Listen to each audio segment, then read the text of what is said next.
Hello everyone, welcome back to my channel. তোমরা সবাই কেমন আছো? আশা করছি সবাই খুব ভালো আছো, আমিও খুব ভালো আছি। তো আমি সকাল সকাল স্নান করে নিয়েছি, পুজো দেওয়া হয়ে গেছে, তো চলে এসেছি রান্নাঘরে।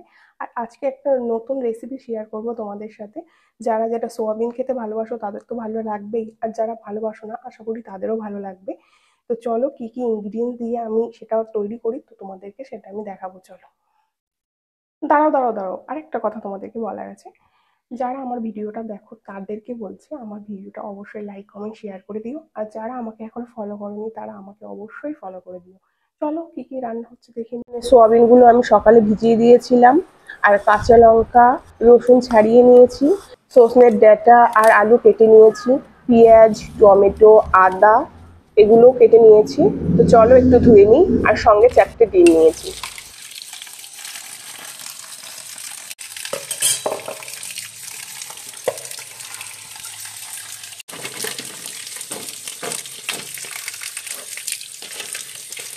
পেঁয়াজগুলো গোটা আমি ধুয়ে নিয়েছিলাম, এবার একটু কুচিয়ে নিলাম।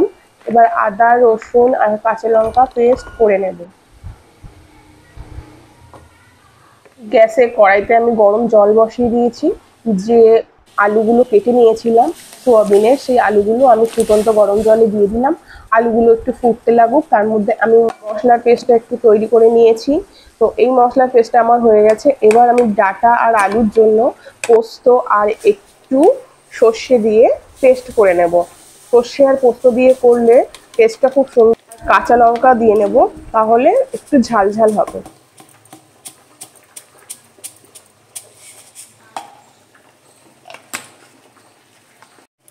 যে যেমন ঝাল খাও তোমরা তেমনই ঝাল দেবে। আমাদের একটু ঝাল বেশি লাগে, ওই জন্য আমি ঝাল একটু বেশি দিয়েছি।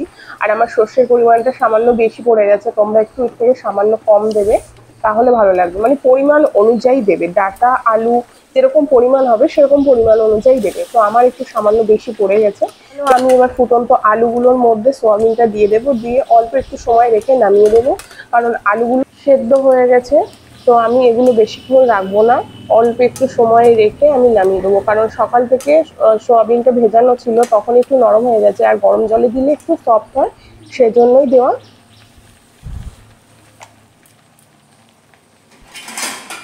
এবার একটু খুন্তি দিয়ে আমি নাড়িয়ে দেখে নিই যে কেমন আলুগুলো সেদ্ধ হয়েছে।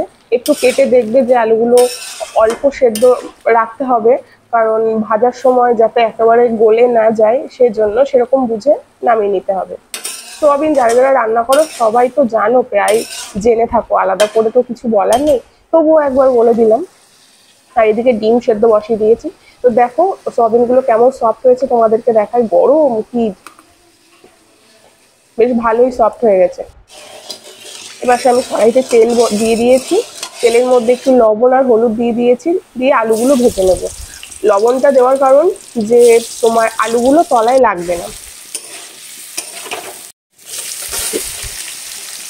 আলু ভাজা হয়ে গেছে, এবার আমি সোয়াবিনগুলো দিয়ে দিচ্ছি।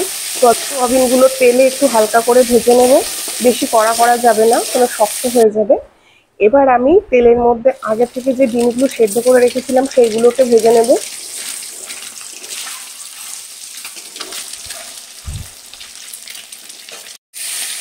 এবার আমি কড়াইতে পেঁয়াজ দিয়ে দিলাম, পেঁয়াজগুলো একটু ভালো করে লাল করে ভেজে নিতে হবে। এরপর আমি যে মশলার পেস্টটা করে রেখেছিলাম, আদা রসুন আর কাঁচা লঙ্কা, সেই পেস্টটা আমি দিয়ে দিলাম, দিয়ে ভালো করে কষতে হবে। এবার আমি এর মধ্যে অ্যাড করলাম মিট মশলা, ধনে গুঁড়ো, জিরে গুঁড়ো দেয়, কিন্তু আমি জিরে ছিল না বলে আমি জিরে গুঁড়োটা দিলাম না, তোমরা চাইলে দিতে পারো। তো এবার আমি মশলাগুলোকে একটু নাড়াচাড়া করে নেব, আর একটু হলুদ দেব, পরিমাণ মতো লবণ দেব। কেউ যদি মনে করো যে একটু সামান্য মিষ্টি দেবে, দিতে পারো। তো কম্পালসারি মিষ্টিটা দিতেই হবে এরকম কোনো ব্যাপার নেই, তোমাদের যার যার মনে হবে সে দিতে পারো। তো আমি দিয়েছিলাম, আমার কষার সময় দিতে মনে ছিল না, সেই জন্য আমি পরে দিয়েছিলাম। আর টমেটোগুলো এই কষার সময় দিলে বেশ ভালো হয়, আর একটু সামান্য মিষ্টি দিলে কি হয়, টেস্টটা খুব সুন্দর আসে। তো আমি এবার কষে নিই, চলো। আর এই যে আমি ডিম ফাটিয়ে নিয়েছি, যে দুটো ডিম ছিল সেই ডিম দুটো ফাটিয়ে নিয়েছি। ফাটিয়ে নিয়ে আমি এই ডিম দুটো এবার কষা সোয়াবিনের মধ্যে দিয়ে দিলাম। তো এবার দেখো আমি কিভাবে এইটা রান্না করছি। এটাকে ভালোভাবে কষতে হবে, কষে কষে এবার কেউ গরম জল দিতে চাইলে দিতে পারো, আর না হলে ঠান্ডা জলই দিতে পারো, কোনো সমস্যা নেই। তো এবার আমি জল দিয়ে দিয়েছি। আর যে দুটো ডিম আমি ভেজে নিয়েছিলাম, ডিম দুটো দিলাম কারণ সোয়াবিনের সাথে এইভাবে ডিম খেতে ভালো লাগে, তাই জন্য দিয়েছি। তোমরাও একদিন খেয়ে দেখো, ভালো লাগবে। আর আমি এই যেভাবে রান্না করলাম, তোমরা একদিন বাড়িতে রান্না করে দেখো, তোমাদের মুখে লেগে থাকবে, অবশ্যই ভালো লাগবে। যারা সোয়াবিন খেতে চাও না তারা বারবার খেতে চাইবে, আর যারা খাও তাদের তো কোনো কথাই নাই। আমার তো দুপুরের রান্না কমপ্লিট।